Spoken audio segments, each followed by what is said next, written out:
у нас уже третья гостья, которая скажет и расскажет, как же различить фейк от оригинала. Как же, Да. как же. Вот.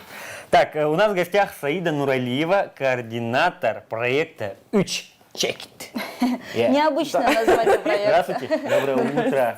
Как ваше утреннее настроение? О, ну, весьма раннее утро, на самом деле, для меня. 8:30. 8:30. 8:30, да. И это, то есть, когда ты работаешь в онлайне, в принципе, не обязательно так рано вставать. Ну и, конечно, расскажите о данном проекте. Да, что он из интересное, себя кстати, название представляет. Да. необычное. Я вот как понял, это как проверка на фейк или на... В общем, расскажите лучше, это будет правильно. Это альтернативные СМИ, то есть если мы раньше говорили о том, чтобы, ну я не знаю, создавать какие-то новости и какой-то информацией делиться, для этого нужны большие камеры, там редакции, там какие-то физические вещи, атмосфера, да, то сейчас это не обязательно, потому что на самом деле все можно делать в онлайне, то есть ты готовишь текст, у тебя есть дизайнер, и дизайнер это обязательная часть, получается, душа нашего проекта, потому что, чтобы привлекать внимание в интернете, нужно цеплять людей чем-то, да, и получается так, что мы конкурируем в онлайне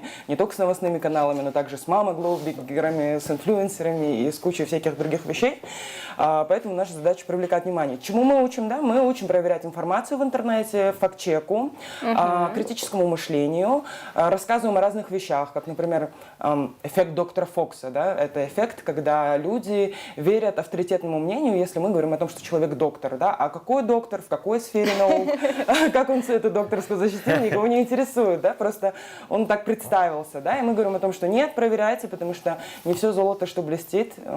Кстати, неплохо, да, звучало? Я запишу. Кажется, это не моя мысль, но я могу сказать, что моя, да, видите, опять же фейковый Нужно вброс. проверять. Да, нужно все проверять на достоверность, потому что, ну, есть термин fake news, например. Мы говорим о том, что fake news – это не настоящая новость, эта новость может быть специально ранжирована, эта новость может быть, допустим, как бы вброшена по какому-то плану, но опять же, это теории заговора, да, мы тоже в них, мы их проверяем всегда, да, то есть, Ну, потому что и что-то верим есть. же, самое главное. Кто-то Да, же верит. очень популярно. Я могу сказать по своему небольшому скромному мнению и опыту, что очень сильно популярна, допустим, теория заговора о 5G-вышках.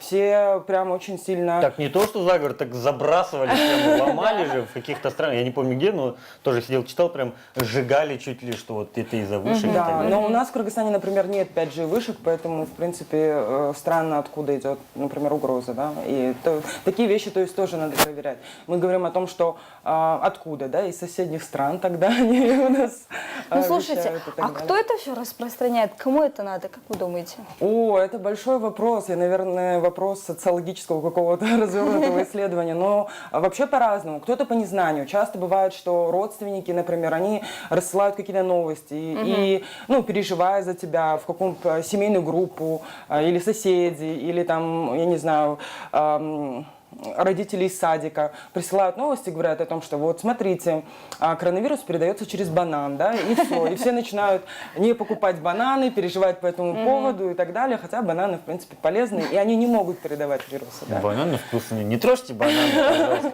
Оставьте хоть какое-то удовольствие мне. А как проверять? Как, может, все-таки есть же какие-то шаги, может быть? Да, вообще есть несколько способов проверить информацию. В первую очередь, если так посмотреть, то большинство каких-то фейковых новостей, они очень сильно аккумулируются внутри какого-то региона. Например, фейковая новость о том, что коронавирус распространялся через вертолет или самолет распылялся, и всем Кстати, писали, да. закрывайте окна. Эта новость, она была в Казахстане, в Узбекистане, в Таджикистане и в Кыргызстане. И причем по очереди. Можно было даже проследить, как сказать, новостные заголовки кликбейтовые. И можно даже взять заголовок, если вы видите, о том, что пишут, будут распылять, допустим, коронавирус или наоборот там антивирус через вертолет. Ты вводишь это в интернете и видишь, сколько уже есть таких заголовков в интернете. Можешь понять о том, что, допустим, правда? 5 лет назад об этом уже говорили, да, то есть и сейчас говорят, и слово в слово, практически не меняют новость, да. Это вызывает, допустим, подозрение. Берешь фотографию, ее делаешь, допустим, поиск по картинке, да, и можешь увидеть или вообще для особо продвинутых можно скопировать URL картинки и посмотреть, сколько раз, допустим, использовалась эта картинка. И ты можешь посмотреть, что эта картинка, допустим, она не оригинальная к этой новости.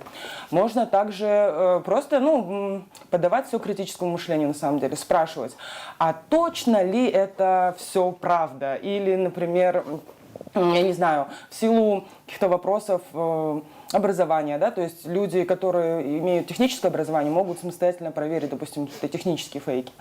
Мы, допустим, с вами, как гуманитарии, можем проверить какие-то такие вещи, да, и я не знаю, я теряю мысль, если что, меня останавливаете. Я об этом даже как-то не задумывался и даже не знал, как это проверить. Ну, читаю вроде, написано.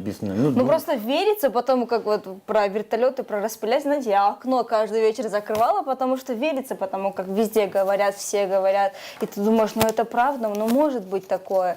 И после Хорошо, этого что я читаю верится. только информацию там. Котик вчера спасли котика, панда родила пандятку. Согласна, самая позитивная информация. Всему такому. Ну, смотрите, молодежь. Сейчас тем более идет все в онлайн-режиме. Некоторых нет возможностей. Было же что вот, или это, вот теперь я не знаю, это тоже правда или фейк. Вот поставили в неловкую ситуацию. Говорили, что многие за онлайн-учебу не могут там, зайти в интернет, у них нет смартфонов. Вот если такой человек попался, который не может проверить, куда ему обратиться? Ну, тут вопрос, да, тоже распространение. То есть мы вообще можем подумать, да, это сейчас есть популярное, интересное такое слово, фейк, да, и мы такие его используем. Мы можем говорить ушак, например, да. И вот есть ушак, да, и какие-то ушаки распространяются про людей, да, специально, чтобы их как-то дискредитировать, какие-то распространяются, там, я не знаю, в силу каких-то вещей, почему можно там, ну, подвести под какого-то человека. Я думаю, что, опять же, тут вопрос о том, что если вы... На самом деле, очень серьезный вопрос, который вы подняли, да, то есть тот вопрос, когда мы говорим там цифровизация Кыргызстана, да, есть ли доступ в интернете, допустим, в тех же самых отдаленных районах, и могут ли люди получать информацию. В целом, по наблюдениям, даже если в каком-то районе весьма слабый интернет, но люди чаще всего пользуются мессенджером WhatsApp, он очень популярен в Кыргызстане, и поэтому через какие-то такие вещи распространяется. Как бы мы можем распространять, допустим, то есть если идет какая-то фейковая новость, мы можем также копировать новость, которая ее опровергает, и точно таким же образом распространять. Да? А я об этом что-то не подумал. Там же в WhatsApp же есть целые группы, там, денежки. Да. Что-то я об этом не подумал. Вот, оказывается, Ну, проблема. а как вы боретесь с фейками? Ну, вообще мы берем новость и разбираем ее, да, то есть почему она, к примеру, не настоящая или может быть не настоящей. Потом мы берем какие-нибудь эффекты, которые существуют, допустим, в социологии, психологии, там, приглашаем разных экспертов. Мы делаем подкаст, например, на подкасты приглашаем людей, которые, допустим, занимаются какой-то сферой. Например, мы говорим «магия кино». Это действительно магия или это все-таки больше профанация науки, да? Когда мы говорим, допустим, есть фильм «Люси», да? Где в начале фильма говорится о том, что человеческий мозг работает только на 3-5%, да? А потом мы смотрим, оказывается, эта теория, она обманчива, потому что она, ну, где-то с 70-х, 80-х годов активно распространяется, хотя на самом деле человеческий мозг работает на 100% мощность, и никакого там сумеречного разума быть не может, потому что человеку надо выполнять очень много вещей. Например, сопротивляться гравитации, да, одновременно с тем, что думать, говорить, жестикулировать. И на все это затрачиваются ресурсы, которые, в общем-то, контролируют мозг. Да? 3% мозг работает, слюна потекла. Даже когда мы спим, да, ему нужно сделать так, чтобы мы не задохнулись, например, во сне. Ну, а как давно организовался этот проект этот? Вообще мы существуем на данный момент уже сколько? 5 месяцев. Молодые? Да, мы молодые, но мы очень перспективные. И, в общем, наша информационная платформа находится в социальных сетях. Мы работаем в Инстаграме, на Фейсбуке, в Телеграме, на Ютубе. И там можно как раз посмотреть те шоу, которые мы снимаем. То есть мы пытаемся делать это интересно. Например, людям нравится АСМР. Так. Такие необычные слова сегодня слышу. Это когда кушаешь на камеру, знаете ли. А, да? Ну, можно Да. кушать. Ну, я можно староват просто, я таких слов не знаю. АСМР, надо будет запоминать. Или летсплей, да? Вау, такая удивляю дальше. Ну, например, да, когда человек играет в игру и что-то комментирует или рассказывает. И мы снимаем в разном формате для того, чтобы людям было более интересно слушать нашу информацию, потому что, опять же, я говорю, в интернете тебе постоянно нужно конкурировать с другими профилями. Если люди снимают что-то безумно интересное, там, я не знаю, рассказывая о себе, стоя на горе, то мы будем пытаться сделать то же самое. Да? Ну, а самые ваши первые конкуренты, это, получается, все-таки, как их, блогеры или пранкеры? Да, в целом блогосфера, она тоже полна фейков, она полна тому, что люди, ну, все мы люди, да, с этого начинается любой дискурс в интернете, поэтому кто-то может путать, кто-то может распространять информацию, допустим, недостоверную, кто-то может недостаточно, допустим, какую-то чувствительную по отношению к каким-то группам.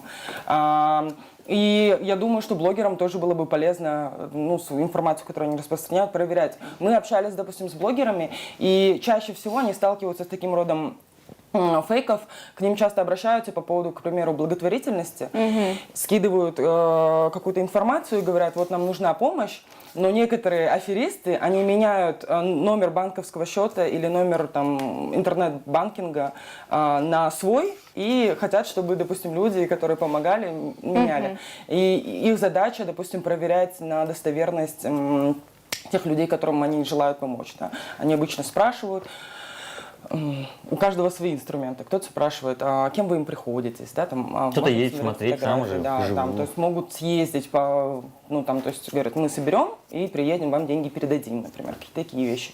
То есть с благими намерениями, да. Ну, это уже старая система на самом деле, это еще в 90-х использовали так-то. Ну да, да.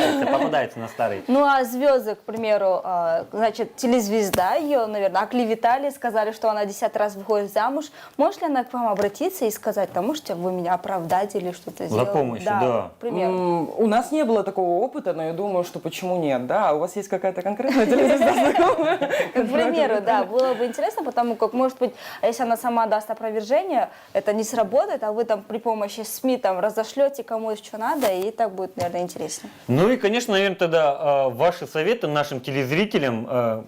Не распространяйте фейки? Да нет, ну как предохраняться, так скажем. Я знаю только такие старые слова от того, что окружает вас на интернет-пространстве. Ну, вообще, все подавать критическому мышлению, проверять в интернете, не верить всему тому, что вам пересылают. И если вы слышите какой-то кликбейтовый заголовок, какие-то странные фотографии, которые могут быть монтажом. Кстати, популярные фотографии, это где ты, допустим, фотографируешься с бумажкой, и там могут стереть то, что ты написал, и просто написать что-то другое, да, и так использовать. Вообще, следите за своими аккаунтами, чаще меняйте пароли, да, и участвуйте в нашем марафоне текстовом. Мы скоро будем его запускать. Хотим больше распространять. Ну, я вообще, кажется, не сказала о том, что мы делаем в первую очередь весь контент на кыргызском языке, потому что очень много новостей, которые на кыргызском языке фейковых распространяются. Поэтому мы сейчас запускаем марафон, где люди на кыргызском языке могут писать как раз статьи. Мы будем обучать, как проводить факт-чек, как проводить какие-то, ну, проверку информации достоверной.